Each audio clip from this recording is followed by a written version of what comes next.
ஹிந்தி தெரியாது போடா அப்படிங்கிறது அந்த காலம், ஹிந்தி படிக்க முடியாது போடாங்கிறது இந்த காலம். நீ ஓரளவுக்கு கொண்டு வர பார்த்தீங்கன்னாக்கா என்னுடைய விருப்பம் என்னங்கிறது நான் சொல்லுவேன். ஹிந்தி தெரியாதுப்பா நீ போயிடுப்பான்னு சொல்லுவேன். திரும்ப திணிக்கிறது வந்து என்ன படிக்கவே முடியாது பட அப்படின்னு தான் சொல்லுவோம். அதனால் அடுத்த கட்டத்திற்கு தமிழ்நாடு நகர்ந்துருக்கிறது. இதுலேருந்து அடுத்த கட்டத்துக்கு போகணுமா வேண்டாமாங்கிறத ஒன்றிய அரசாக முடிவு பண்ணணும். இப்போ இந்த வீடியோவுக்கும் இந்த கண்டென்ட்டுக்கும் இதுக்கு தான் சம்மந்தம் இருக்கானாக்கா ஒரு சம்மந்தம் எச்ராஜாவும் கிடையாது. திரும்ப அதனால் ஏன் இதை பேசக்கூடாதா அப்படின்னாக்கா பேசலாம். அப்புறம் ஏன் பேசணுன்னாக்கா கண்டென்ட் இல்லாமல் பேசணுன்னாக்கா இல்லை, கண்டென்ட் இருக்குது இருந்தும் ஏன் பேசினேன், இந்த டிஷர்ட்டை வாங்கிட்டோம் அதனால ஒரு விளம்பரத்துக்காக நம்ம பேசுவோம். எங்கே போயிட்டு கோயம்புத்தூர் தானே.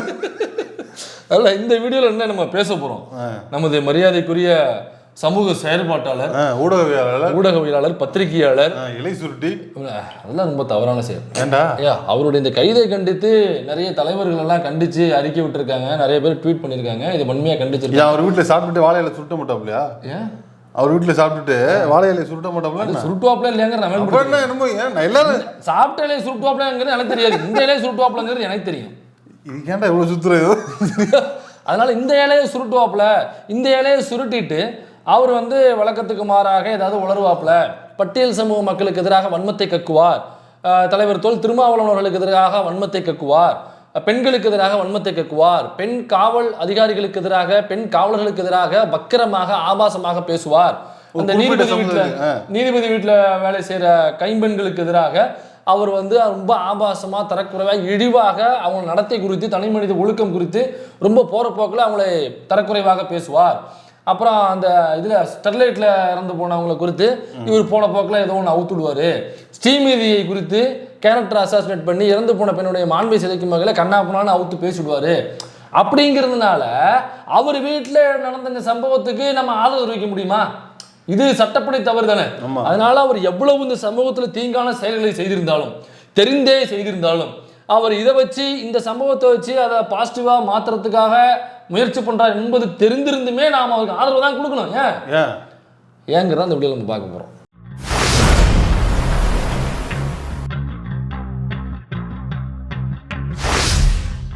கஞ்சா சங்கர் அவர்களுடைய சுற்றி ஒன்று பேசுனீல்ல லோகோவுக்கு முன்னாடி, அது என்ன அவருக்கு ஆதரவு தெரிவிக்கிறோமோ இல்லையா எனக்கு ஒன்றும் புரியல. அதுதான் நம்ம பார்க்க ஆதரவு தெரிவிக்க போகிறோம், அதுதான் நம்ம பார்க்க போகிறோம். சரி ரைட்டு. இப்போ சவுக்கு சங்கர் என்கிற அந்த கஞ்சா சங்கரனுடைய வீட்டில், கஞ்சா சங்கர் சொல்லாதரா, ஆமாம் கங்கா சங்கர், அந்த கங்கா சங்கருடைய வீட்டில் கழிவுகளை கொண்டு போய் தூய்மை பணியாளர்கள் அவங்க வீட்டில் கொட்டியிருக்காங்க அப்படின்னு எனக்கே முதல்ல ஒரு டவுட் இருக்குது. இவன் வந்து தூய்மை பணியாளர்கள் சொல்கிறான், எடப்பாடி என்ன சொல்கிறாருன்னா தூய்மை பணியாளர்கள் பெயரில் வந்த கும்பல்ங்கிறாரு. தூய்மை பணியாளர்களையே ரவுடி கும்பல்னு சொல்றாரு. அப்படிதான் அப்படி சொல்றாரு. அல்ல, அவர்கள் பேரில் வந்த கும்பல் ஒன்று அப்படிங்கிறாரு. அவர் பேரில் வந்த கும்பல்கள்னா அப்ப இவன் வந்து தூய்மை பணியாளர் சொல்றான், அவரு கும்பல்ங்கிறாரு. அப்ப எடப்பாடியார் என்ன சொல்றாருன்னா, அதாவது சட்டத்துக்கு புறம்பான வேலைகளை செய்யக்கூடிய நபர்கள் எல்லாம் தூய்மை பணியாளர்களாக தான் இருப்பார்கள் அல்லது அவர்களுடைய பெயரை வைத்து தான் செய்வார்கள் அப்படின்னு சொல்ல வராரா? அப்படி சொல்லல, ஒரு கும்பல் ஒன்று தாக்கியதுன்னு சொல்றாருப்பா. ஆனா இவன் தூய்மை பணியாளர் சொல்றான்ப்பா. சரி, இப்ப அவர்களுடைய பெயரில் வந்து வேற ஒரு ரவுடி கும்பல் என்று சொல்ல வருகிறார். அப்படின்னாக்கா அந்த உண்மை தெரிஞ்சவங்க தான் சொல்ல முடியும். அப்ப இவங்க தூய்மை பணியாளர்கள் இல்ல, தூய்மை பணியாளர் பெயரில் வந்து ரவுடி கும்பல் என்றால் அந்த ரவுடி கும்பல் யாருன்னு எனக்கு தெரிஞ்சாதான் இவர் இந்த ரவுடிங்க, அவரு அந்த ஏரியாவில் ரவுடிங்க, இவங்க வந்து இந்த செயல்ல இந்த சம்பவத்துல ஈடுபட்டவங்க, இவங்க அந்த செயின் ஸ்நாச்சிங்லாம் ஈடுபடுற பையன் எனக்கு தெரியுங்க, தொடர் குற்றவாளியவன், இவங்க எல்லாம் எப்படிங்க தூய்மை பண்ண அப்படின்னு தெரிஞ்சாதான் நான் சொல்ல முடியுமே தவிர சவுக்கு சங்கர்த்தனமான வேலையை சவுக்கு சங்கர் மட்டும்தான் செய்வான்னு கிடையாது. அவனுக்கு பேர் சவுக்கு சங்கர் இருக்க வேண்டும் என்ற அவசியம் இல்லை. அந்த சவுக்கு சங்கர்த்தனத்தை செய்யக்கூடியவருக்கு எடப்பாடி கே பழனிசாமி என்ற பெயர் கூட இருக்கலாம், அவர் அதிமுக என்ற கட்சியில் கூட பயணிக்கலாம், அவர் எதிர்கட்சி தலைவராக கூட இருக்கலாம். அதனால தெரிஞ்சா மட்டும்தான் சொல்லணும், தெரியாம போற போக்குல சொல்றதுக்கு இது அவதூறு பேசக்கூடாது. அப்ப தெரிஞ்சிருக்குனாக்கா நீங்க சொல்லணும். இதே மாதிரிதான் இந்த சவுக்கு சங்கர் என்கிற நபர் இருக்கார்ல, சுவாதி என்கிற ஒரு பெண் படுகொலை செய்யப்படுறா நுங்கம்பாக்கம் ரயில்வே ஸ்டேஷன்ல. அதுல ராம்குமார் என்கிற ஒரு அப்பாவி அந்த பையனை கைது பண்றாங்க. அப்புறம் அந்த பையன் உள்ள இறந்து போயிட்டான், கேட்டாக்க வயிறை கடிச்சு இறந்து போயிட்டான் அப்படின்லாம் சொன்னாங்க. அதுல மர்மமான ஒரு இறப்பு, அது எல்லாருக்குமே தெரியும். அப்போ இவர் வந்து இந்த சவுக்கு சங்கரன்கிற யோக்கியம் இருக்கான்ல, இந்த சவுக்கு சங்கரன்கிற யோக்கியன் அன்னைக்கு வந்து என்ன தெரியுமா சொன்னா, ராம்குமார் தான் அந்த கொலையை செய்தது. அதுடா பொய்யை அவ்வளோ ஸ்ட்ராங்காக சொல்லுவாட்டா. ஆமாம்மா, அது அந்த திறமை தான், அதை தான் நம்ம கற்றுக்கணும். ஆமாம், ஒவ்வொருத்தருக்கும் ஒரு திறமை கற்றுக்க சொல்லுவாங்கல்ல, இந்த ஜவுக்கிட்ட நம்ம கற்றுக்க வேண்டியது பொய்யை எப்படி ஸ்ட்ராங்காக சொல்கிறது. ஆமாம், அதாவது இவர் சீமானுக்கும் இவனுக்கும் ஒரே ஒரு வித்தியாசம் தான். என்ன வித்தியாசம்? இவர் வந்து பொய்ய பயங்கரமா சொல்லுவாரு, அவன் பயங்கரமா பொய் சொல்லுவான். 2 பேருக்கும் ஒரே ஒரு அண்ணன். அல்ல அன்னைக்கு என்ன சொன்னானாக்கா, இவன் தான் ராம்குமார் தான் சுவாதியை படுகொலை பண்ணது. என்னப்பா ஆதாரம்? அந்த சிசிடிவி ஃபுட்டேஜ் நான் பார்த்தேங்க, என்கிட்ட காமிச்சாங்க. அந்த பையன் நேரடியாக அந்த பொண்ணை கொலை செய்கிற காட்சியை சிசிடிவி ஃபுட்டேஜ். எவ்வளவு பெரிய அவதூறு! யாராவது கேட்டீங்களா அதை? இந்த தமிழ் சமூகம் இவ்வளவு பேசுற இந்த தமிழ் சமூகம் அது எவ்வளவு பெரிய கேஸ், தமிழ்நாட்டிலேயே உழுக்குன கேஸ், அதை எவனுமே கேட்கலடா. அப்ப சிசிடிவி ஃபுட்டேஜ் நான் பார்த்தேன்னாக்கா உடனடியாக காவல்துறை தலை தட்டி வண்டியில தூக்கி கொண்டு அப்ப அந்த சிசிடிவி ஃபுட்டேஜ் யார்கிட்ட காமிச்சா, யாரு காமிச்சா, எங்க வா காமின்னு சொல்லி கேட்கணுமா இல்லையா? ஏன் காவல்துறையோ அப்ப உள்ள அதிமுக அரசாங்கமோ நீதித்துறையோ ஏன் இவனை தள்ள தட்டி கேட்கல? ஏன் இவனை விசாரணை பண்ணல? அப்ப யார் ஆட்சி நடந்தது? அப்ப அதிமுக ஆட்சி. அதான் பார்த்தேன். அப்ப என்ன விஷயம்னாக்கா, அந்த படுகொலை செய்யப்பட்டதுக்கு பிறகுதான் அரசு, ஒன்றிய அரசு, ஒரு அரசாங்கம் வந்து ஒரு ஆணை பிறப்பிக்குது. இந்த மாதிரி சம்பவங்கள் நடக்கும் பொழுது இங்க சிசிடிவி ஃபுட்டேஜஸ் எந்த ரயில்வே ஸ்டேஷன்லையும் இல்ல. இனிமே இதற்கு பிறகு அனைத்து முக்கியமான ரயில்வே ஸ்டேஷன்களும் சிசிடிவி ஃபுட்டேஜ் நீங்கள் வைக்க வேண்டும் என்கிற இதையே இப்பதான் பண்றீங்களா? அதுக்கு அப்புறம் தான் அதுவே வந்துச்சு. ஓகே. அதுக்கப்புறம் ஆணை பிறப்பித்து அதுக்கப்புறம் தான் அங்கே சிசிடிவி ஃபுட்டேஜ் வைக்கிறாங்க. அப்போ சிசிடிவியே இல்லாத ஒரு காலத்தில் அங்கே நடந்ததை நான் சிசிடிவியில் பார்த்தேன் ரயில்வே ஸ்டேஷனில் உள்ளதுனாக்கா, இது அப்புறம் அவதூறு பொய் இல்லாமல் என்ன? பையன் இறந்து போனது யாருனாக்கா ராம்குமார் என்கிற ஒரு பையன் அதில் அபாண்டமாக குற்றம் சாட்டப்பட்டு கொல்லப்படுறான் அப்படின்னு தான் பரபரன்னு சொல்கிறாங்க. அப்போ கொல்லப்படுறானாக்கா அவனுக்கு ஒரு பெரிய பின்புலம் கிடையாது. பொருளாதார பின்புலமோ, பெரிய குடும்ப பின்புலமோ, பெரிய கல்வி பின்புலமோ, அரசியல் பின்புலமோ, பெரிய சாதிய பின்புலமோ, பெரிய படை பின்புலமோ, அதிகார பின்புலமோ, எந்த பின்புலமும் இல்லாத முதல் தலைமுறை பட்டதாரியாக கிராமத்திலிருந்து, அதுவும் கிராமத்திலிருந்து வரக்கூடிய நம்மள மாதிரியான ஒரு எளிமையான ஒரு வீட்டு பிள்ளை தான் ராம்குமார். அவன் இங்கே வந்தோடனே இப்படி அவனை வந்து கோத்து விட்டு அவனை இந்த மாதிரி சரி செஞ்சு கொண்டுட்டாங்கல்ல. இப்போ எல்லாரும் யோசிச்சு பாருங்க, இந்த சம்பவத்தில் இவன் இப்படியாப்பட்ட ஒரு அவதூறு பரப்புறதுக்கு என்ன ரீசன்? சும்மா போய் அவதூறு பரப்புவாங்களா? அப்போ ஒரு நோக்கம் இருக்கணும். அந்த நோக்கம் என்ன நோக்கமாக இருக்கணும்னாக்கா, பாதிப்பை ஏற்படுத்தியவங்களை காப்பாற்றுவதற்காக பேசியிருக்கணும் இல்லையா? இப்போ இந்த கொலை அவன் செய்யலைனாக்கா வேற யாரும் செஞ்சிருக்காங்க. அவங்களை காப்பாற்றுவதற்காக அல்லது அவர்களுக்கு பின்னாடி உள்ள அந்த கும்பலை காப்பாற்றுவதற்காக அவர்களால் ஏவி விடப்பட்ட ஒரு ஏவல் நாய் தான் இந்த சவுக்கு சங்கர். இன்னொன்னு இருக்கலாம். அப்ப அதுல ஒரு ராம்குமார் என்கிற ஒரு பையன் இறந்து போயிட்டானாக்கா அவனுக்கு பின்னாடி உள்ள ஒட்டுமொத்த குடும்பமும் இறந்து போச்சுன்னு அர்த்தம். அவனுடைய முதல் தலைமுறை பட்டதாரனாக்கா அவன் வீட்டுல ஒரு தங்கச்சி இருக்கும், அல்லது அக்கா இருக்கும், அம்மா இருப்பாங்க, அண்ணன், தம்பி, சித்தப்பா. இவனுடைய வருமானத்தை தம்பி தான் அடுத்தபடியாக அந்த குடும்பம் நகரத்துக்கான சூழல்ல இருக்கும். செத்து போயிட்டான்ல, அந்த குடும்பமே செத்து போச்சு. இப்ப என்ன பண்ற? இப்ப அந்த ராம்குமாரனுடைய ஒரு அண்ணனோ தம்பியோ இருந்தாக்கா அவன் இந்த சவுக்கு சங்கர் பேசுனதா எவ்வளவு அவனுக்கு பாதிப்பை ஏற்படுத்தியிருக்கும். இப்ப அந்த ராம்குமாருடைய அண்ணன் ஒருத்தன் இருக்கான்னு வைங்க, அவன் பேரு மைனர்னு வைங்க, கருப்பு டிஷர்ட் போட்டு இருக்கான்னு வைங்க, பழிவாங்க வருவான்டா. இல்ல இப்ப அப்படி இருக்கான். இப்ப நான் மைனா தான் ராம்குமார் அண்ணன் வைங்க. இப்ப எனக்கு இந்த தகவல் வருது, யாரு சவுக்கு வீட்டுல இந்த மாதிரி கூட்டிட்டாங்கன்னு வருது. இப்ப நான் இந்த சம்பவத்தை எப்படி பார்ப்பேன்? எங்க தம்பியை கொன்னது அவர் தாங்க, அல்லது என் தம்பியை கொன்னதை நியாயப்படுத்தி அந்த செயலை கொண்டாடிய ஒரு நபர் தாங்க. எனக்கு அவர் மீது 1000 விமர்சனம் இருக்குங்க. எனக்கு வந்து அவர் மீது 1000 கோபங்கள் இருக்குங்க. இருந்தாலும் சட்டத்துக்கு புறம்பாக இவ்வாறு அவர் வீட்டில் கொட்டியது தவறுங்க அப்படின்னு நான் சொல்லுவேன். முதல்ல சொல்ல மாட்டேன். சொல்ல முடியுமா? ஏன்னா ராம்குமாருடைய அண்ணனுடைய பூட்ஸ்ல இருந்து நின்று பாத்தீங்கன்னாக்கா இந்த வார்த்தை வரவே வராது. நாம எல்லாரும் என்னன்னாக்கா ராம்குமாருடைய அண்ணனுடைய அல்லது குடும்ப பின்னணியிலேருந்து யோசிக்கிறது கிடையாது. நாம சிட்டிக்குள்ள ஒரு வீட்டுக்குள்ள உட்காந்து இந்த சம்பவத்தை பார்க்குறோம். ராம்குமாருக்கு எதிராக சவுக்கு பேசுன தவறு தாங்க, அதற்காக சவுக்கு வீட்டில் கொட்டப்பட்டதும் தவறு தாங்க. ஏதோ நம்ம நடுநிலை, நம்ம பட்டிமன்றம் நடுவர் மாதிரி உட்காந்துக்கிட்டு இதுவும் தவறு தாங்க, அதுவும் தவறு தாங்க. அந்த பூட்ஸ் நின்று பாருங்க, ஏதோ ராம்குமாருக்கு மட்டும் அப்படி பேசல. ஸ்ரீமதி என்ன பேசினா இறந்து போன போது அந்த வீடியோ நம்ம ட்விட்டர் பேஜ்ல போட்டிருக்கோம். என்ன சரி, அந்த பொண்ணு இறந்து போச்சு, அதுக்காக என்ன அழுகிட்டே பேசணுமா? டெய்லி எவ்வளவு பேர் சூசைட் பண்ணிக்கிறாங்க, அதுக்கு அவ்வளவு முடியும், எவ்வளவு வன்மமான பேச்சு. அதுக்காக என்ன அழுகிட்டே பேட்டி கொடுக்க முடியுமா? என்ன மாதேஷ் நீங்க? இப்ப கிளிசன் எடுத்துருவாப்பா, அந்த டிஷ்யூ எடுத்துட்டு வா, அழுதுகிட்டே அப்படியே பேக்ரவுண்ட் மியூசிக்லாம் போடுங்க, அழுதுகிட்டே நான் பேசுறேன். நீங்க என்னமா அப்படி அவங்க அம்மாவே சந்தோஷமா இருக்க, நீங்க எதுக்கு இவ்வளவு என்ன ஒரு ஆட்டிடியூட் அப்படின்னு ஒரு பெண்ணை பறி கொடுத்த ஒரு குடும்பம் அது. இப்ப அண்ணன் திருமாவர்கள் தான் நேரடியா முதல்ல அவங்க வீட்டுக்கு போறாரு. போயிட்டு கட்சியில இருந்து ஒரு தொகையை தூக்கி உதவித்தொகையை கொடுத்துட்டு கவலைப்படாதீங்கம்மா நாங்க இருக்கோம் அப்படின்னு சொல்லிட்டு அவர் தான் ஆறுதல் சொல்லிட்டு வர்றாரு. இல்ல இந்த பேச்சை கேட்டா இப்ப சவுக்கு சங்கர் வீட்டுல அந்த மழை கொடுத்தாங்கன்னு பேசுறாங்கல்ல, அத அந்த பெண்ணுடைய அம்மா பார்த்தாங்கன்னா என்ன நினைப்பாங்க? அல்லது அவங்களுடைய அப்பாவோ அல்லது தங்கையோ குடும்பம் பார்த்தா என்ன நினைப்பாங்க? ஏன்டா என் பிள்ளை இப்படி பேசுனீடா, உங்க வீட்டுல இப்படி வந்து பண்ணிருக்காங்கல்ல. இப்ப என்னன்னாக்கா, சரி அவங்க பாதிக்கப்பட்டாங்க, அதனால செய்யாத ஒரு குற்றத்திற்காக இப்ப தண்டிக்கப்பட்டிருக்காரு அவரு அப்படின்னா கூட அல்ல ஒரு லாஜிக் இருக்கானா? அப்படி இல்லையே. இப்ப செய்யாத குற்றத்துக்கு அவனே ஒத்துக்கிறானே இப்ப ஒரு இடத்துல, ஒருவேளை நானே தப்பா பேசியிருப்போம் போலங்க அப்படின்னு எனக்கு தோணுச்சு அப்படின்னு சொல்றாப்புல. அதோட தூய்மை பணியாளர்கள் செய்யறவங்களை ஏளனமா பேசியிருக்காப்புல.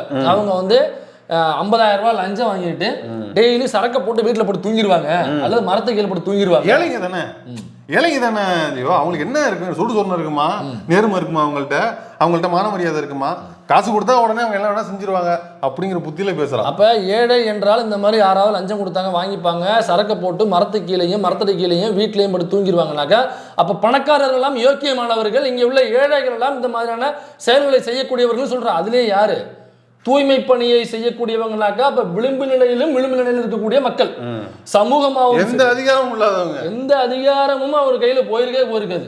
அப்ப அவங்க ஏண்டா எதுவுமே எங்களுக்கு வரல, நாங்க குடிசை கூட கிடையாது, அந்த குடிசையில அதுலயும் ஸ்பிளிட் பண்ணி இங்க ஒரு குடும்பம் அங்க ஒரு குடும்பம்னு கால் நீட்டு படுக்க முடியாத அளவுல நாங்க ஒரு குப்பமேட்டுக்கு பக்கத்துல எங்களுக்கு வீடு இருக்கோம், அல்லது ஏதோ ஒரு ரொம்ப ஒடுக்கப்பட்ட ரொம்ப யாருமே அங்க வசிக்க முடியாத இடத்துல ஒரு வீடு இருக்கும், அவங்களுக்கு வாழவே வழி இல்லாமல் நாங்கள் இருந்துக்கிறோம் அப்படின்னு சொல்லி இருக்கக்கூடிய ஒரு அங்கேருந்து அந்த தூய்மை பணியாளர்கள் வந்து ஒரு வேலை இருக்குப்பா அப்படின்னு சொல்லிட்டு வருவாங்க. அப்போ அப்படியாப்பட்ட இடத்துலேருந்து வரக்கூடிய அந்த தூய்மை பணி செய்யக்கூடிய மக்களை வந்து என்ன சொல்கிற, சரக்கு 50 ரூபா லஞ்சம், 50,000 ரூபா லஞ்சம் கொடுக்குறாங்க. 7 வருஷத்துக்கு விடுவாங்களா, அது சரக்கு போட்டு படுத்துருவாங்க அப்படிங்கிறான். அப்போ இதில் இந்த மாதிரி இழிவாக பேசும்பொழுது அவங்களுக்கு கோபம் வருது. என்னடா நாங்கள் எவ்வளோ வேலை செய்யறோம், தூய்மை பணியாளர் வந்து சாதாரண வேலை இல்லை, ஒரு நாள் அவங்க ஸ்ட்ரைக் பண்ணாங்கனாக்க சென்னை நாரிடும், ஒரு பயம் வெளில வர முடியாது, ஒரு பயம் ஒரு சோடா வைக்க முடியாது, ஒருத்தர் குடும்பம் நடத்த முடியாது.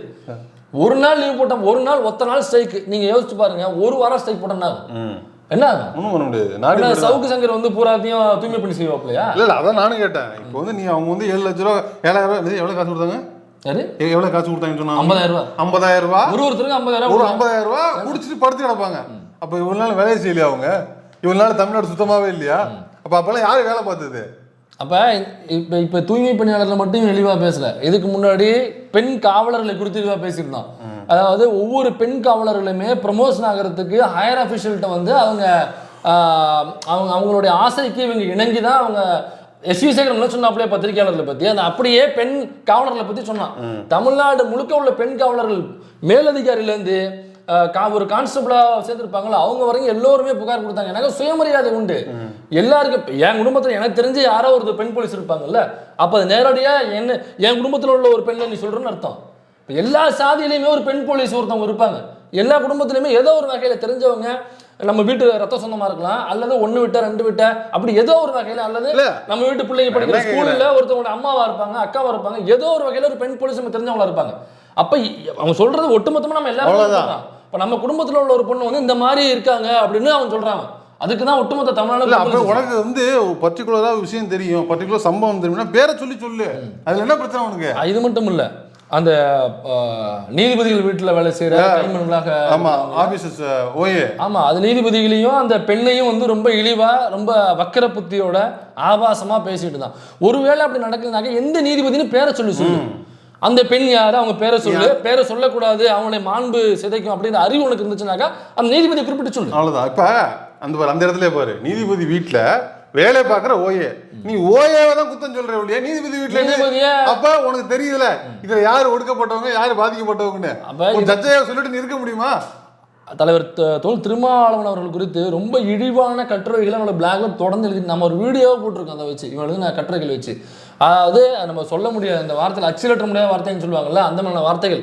அது என்ன கண்டென்ட் என்னன்னாக்கா, ஒட்டுமொத்த தலித் மக்களையும் அண்ணன் திருமா அவர்கள் சீட்டுக்காகவும் பணத்துக்காகவும் கொண்டு அடகு வைக்கிற ஒரு தமிழின துரோகி, ஒரு தலித்தின துரோகி அப்படின்னு எழுதினவன் தான் இந்த சவுக்கு சங்கர். இதுல ஏதாவது 1% உண்மை இருக்கா?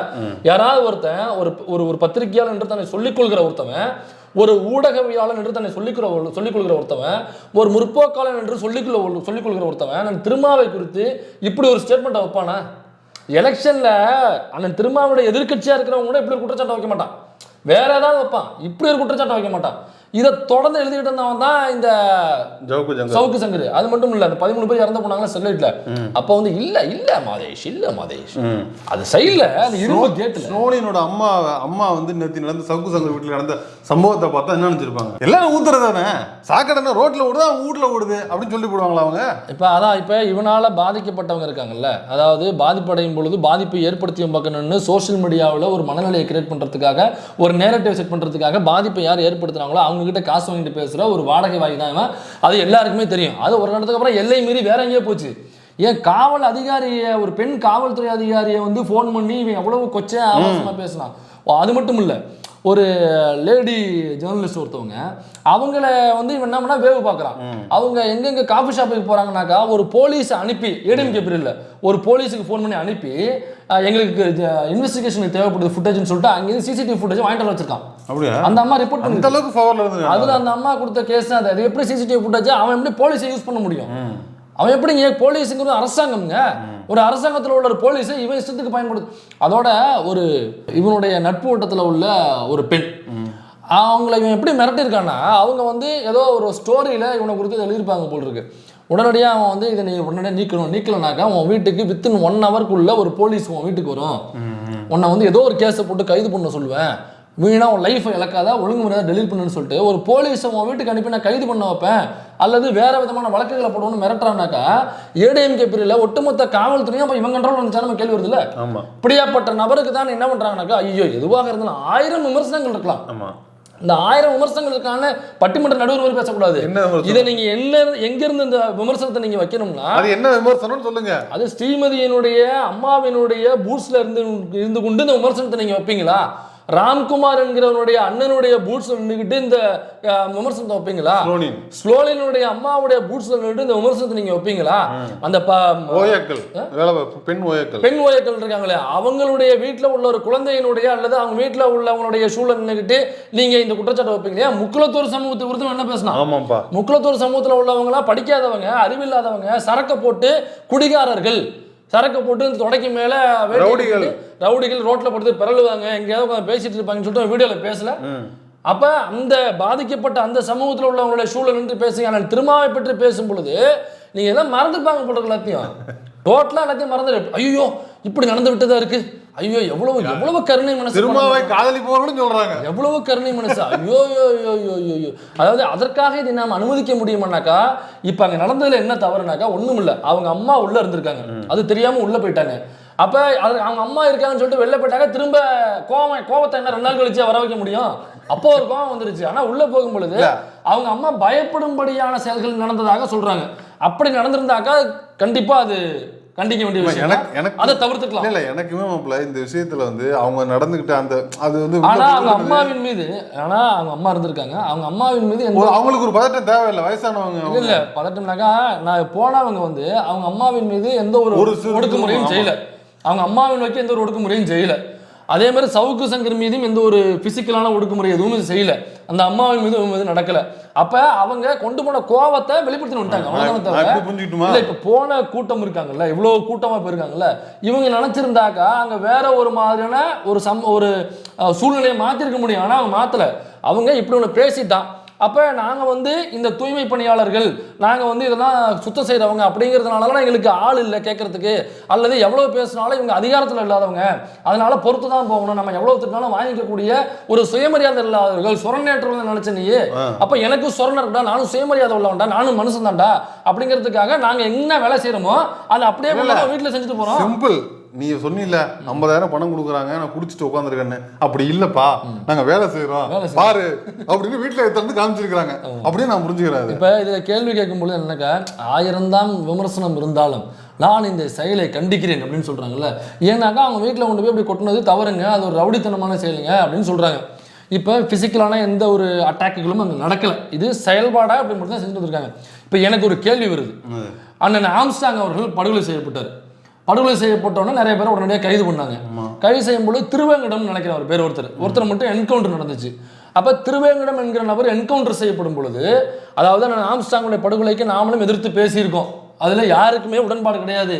ஆனால் ஆம்ஸ்டாங்குடைய படுகொலைக்கு பின்னாடி யாரு காரணம் என்பதை உடனடியாக விசாரணை செய்து நீதிமன்றத்தில் நிறுத்தவனும் தண்டனை வாங்கி கொடுக்கணும் அப்படின்னு இப்போ போன குரல்கள் நம்மளுடைய குரலும் சேர்ந்து தான் போச்சு, நாமளும் அதை பற்றி பேசியிருக்கோம்.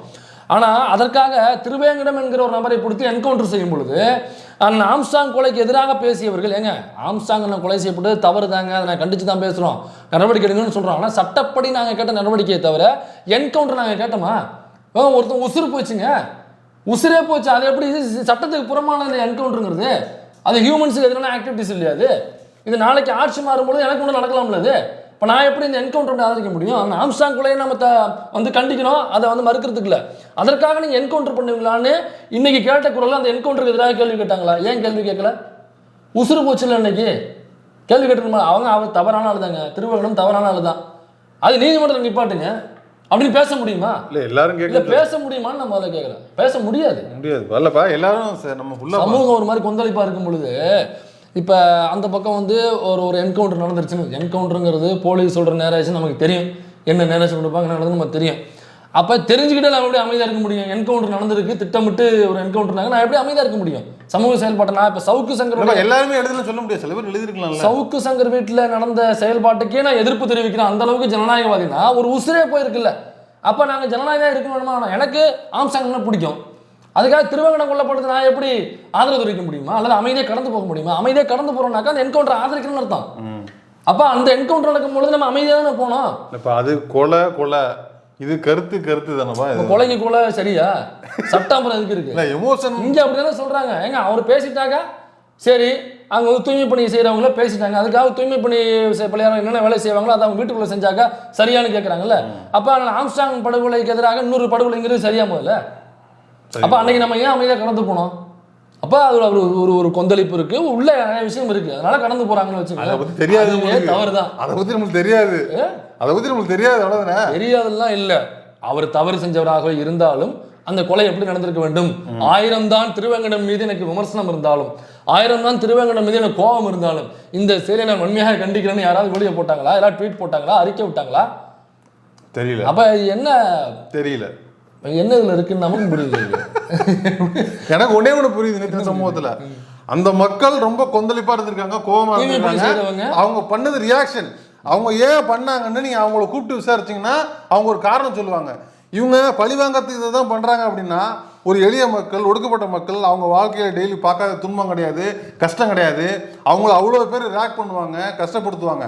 அவனுங்களெல்லாம் பழி வாங்குறத நினைச்சா ஒவ்வொருத்தரும் ஒவ்வொருத்தவங்க வீட்டில் போயிட்டு அதை கொட்டிட்டு வந்துருவாங்களே. ஆமா, ஈஸியாக கொட்டிட்டு வருவாங்க. சூப்பர் பாயிண்ட் இல்லையா? கொட்டிட்டு முடியுமா? அதான் அவங்க நோக்கம் அது இல்லை. ஆனால் இது எல்லாத்தையும் தாண்டி ஒட்டுமொத்தமாக தன் வாழ்க்கையோட எல்லா வழியும் எப்போதும் சுமந்துக்கிட்டு இருக்கிறவங்க ஒரு இடத்துல போய் செய்கிறாங்க அப்படின்னா ஏதோ அவங்க வலிச்சிருக்கு உங்களுக்கு. அப்போ அந்த வழி என்னன்னு நம்ம கேட்கணும். இதில் என்னன்னாக்கா செல்வ பெருந்தகை அவர்கள் மீது 2 குற்றச்சாட்டை வைக்கிறாப்புலங்க. ஒன்று அண்ணன் ஆம்ஸ்டாங் அவர்களோட சம்பந்தம் இருக்குன்னு சொல்றாப்புல. 2வது இந்த தூய்மை பணியாளர்கள், இறந்து போன தூய்மை பணியாளர்களுடைய வாரிசுகளுக்கு வண்டி வாங்கி கொடுக்குறாங்க. அதுல செல்வ பெருந்தகை வந்து கமிஷன் அடிக்கிறாரு, ஊழல் பண்றாரு அப்படின்னு சொல்றாப்புல. ஒருவேளை அது இருக்கோ இல்லையோ வேற பிரச்சனைங்க. அண்ணன் செல்வ பெருந்தகை அவர்களுக்கும் இந்த சவுக்கு சங்கர் விசாரணையில கொடுக்க வேண்டியது சவுக்கு சங்கருக்கும் உள்ள பிரச்சனை. அல்லது சவுக்கு சங்கர் வேற யாரையாவது காப்பாற்றுவதற்காக அல்லது வேற யாரையாவது சொல்லி வேற யாரோ சொல்லி இந்த செயலை செல்வ பெருந்தகைக்கு எதிராக செய்யறாரு அப்படின்னு நமக்கு தெரியல. அது செல்வ பெருந்தகை வந்து அந்த கூட்டணில இருந்து வெளில எடுக்கிறதுக்காக சொல்றாப்ல. அது என்ன இளவோ தெரியல, அது யாரா உட்கார சொல்றாப்ல என்ன தெரியல. அது செல்வ பெருந்தகை அவர்களுக்கும் சவுக்கு சங்கர் அவர்களுக்கும் முன்னே உள்ள பிரச்சனை. சரி, அவங்க 2 பேரும் பார்த்துக்கிட்டோம். அதுக்கு நீ பேசும்பொழுது சம்மந்தமே இல்லாமல் உழைக்கும் வர்க்கத்தில் உள்ளவங்களை கூப்பிட்டு நீ அசிங்கப்படுத்துவியா? அவங்க லஞ்சம் வாங்குறாங்க, அவங்க ஊழல் வாங்கிட்டு அவங்க வந்து படுத்துட்டு மல்லாந்துருவாங்கன்னு பேசுறது அது அறிவு இருக்கல். இது எப்படி நம்ம சப்போர்ட் பண்ண முடியும்? செல்வ பெருந்தகை அட்டாக் பண்ணி பேசி அவர் அதிகாரத்தில் உட்காந்துருக்காரு, ஒரு கட்சியினுடைய ஒரு மாநில தலைவராக இருக்காரு, ஒரு எம்எல்ஏவா இருக்காரு, அந்த எம்எல்ஏ தலைவராக உள்ள உட்காந்துருக்காரு. அவரை நீ கேள்வி கேளு, அவர் ஏதாவது வாங்கியிருக்காருன்னா எக்ஸ்போஸ் பண்ணு, கொண்டு இருந்தாங்க டாக்குமெண்ட் டிவிஎஸ் வாயில போய் நிப்பியா வாசல்ல இப்ப போய் பேட்டி கொடுக்க நான் கொடுத்திருக்கிறேன், விரைவில் எடுப்பார்கள் சொல்லு. நான் செல்வ பெருந்தகையின் மீது நான் வழக்கு கொடுத்திருக்கிறேன், அவர் லஞ்சம் வாங்கி இருக்கிறார், அவர் இந்த விஷயத்தில் இத்தனை கோடி வாங்கியிருக்கிறார், G2 திட்டமிட்டு அவர் பணம் பறித்திருக்கிறார், நான் டிவிஎஸ்சியில் வழக்கு கொடுத்திருக்கிறேன் அப்படின்னு சொல்லு. இந்த ஏஐ ரோபோட் பேசும்ல அந்த மாதிரி பேசிட்டு இருப்பான். அந்த மாதிரி பேச வேண்டியதுனா ரிப்போர்ட் இந்த மாதிரி கொடுத்துருக்குன்னு சொல்லி பிரஸ் மீட்டை வச்சு செல்வ பெருந்தகை அவர்கள் மீது டிவிஎஸ்ல போயிட்டு கம்ப்ளைண்ட் பண்ணு.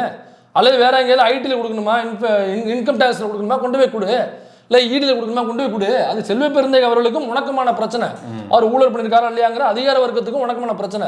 இதுக்கு இடையில விளிம்பு நிலையில உழைக்கும் மக்களாக இருக்கக்கூடிய, அதுவும் ஒடுக்கப்பட்ட மக்களிலும் ஒடுக்கப்பட்ட மக்களாக இருக்கக்கூடிய அந்த மக்களின் மீது அவங்க லஞ்சம் வாங்குறாங்க, அவங்க குடிப்பாங்க, அவங்க மரத்துக்கு இல்லை புரண்டு கிடப்பாங்க, வேலை செய்ய மாட்டாங்கன்னாங்க. இது என்ன? அது இப்போ யாரை பழி வாங்குறது, யாரை நீ வந்து பகடக்காயை பயன்படுத்த? தொடர்ந்து நீ இழிவுபடுத்துறது முழுக்க எளிய மக்களா இருக்கிறாங்க, அதிகாரத்துல இல்லாதவங்களா இருக்கிறாங்க. உனக்கு தைரியம் இருந்தாக்கா நீ அவங்க நேரடியா பேசி டிவிஎஸ்சிக்கு போ, இங்க எதுக்கு வர்ற? அதனால நீ சப்போர்ட் பண்றவங்கள்ட்ட கேட்குற கேள்வி என்னன்னாக்கா, இவ்வளவும் நீங்க யோசிக்கும் பொழுது 1000 தான் எங்களுக்கு விமர்சனம் இருந்தாலும் எல்லாம் ஒரு மண்ணாங்கட்டம் கிடையாது, பெரிய ஜனநாயகவாதியாவன் இல்லை கேட்குறேன்.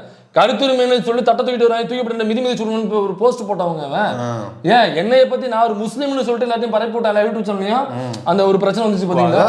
அதுல என்ன பண்ணிட்டான், தெரியுது அவன் பேரு மைனர், முகமது மைனரு, அவன் ஒரு முஸ்லீம், அவன் எப்படி ஹிந்து கடவுளை பத்தி பேசலாம் அப்படின்ட்டு இருக்கிற இந்த இந்து முன்னணிக்காரன், பிஜேபிக்காரன், அப்புறம் இந்த யூடியூப் சேனல்ஸ் எல்லாத்தையும் ஃபோன் பண்ணி இவன் ஒரு முகமது மைனர், இந்த நேரத்தில் எல்லாருடையும் வந்து கதை கட்டி விட்டவன்.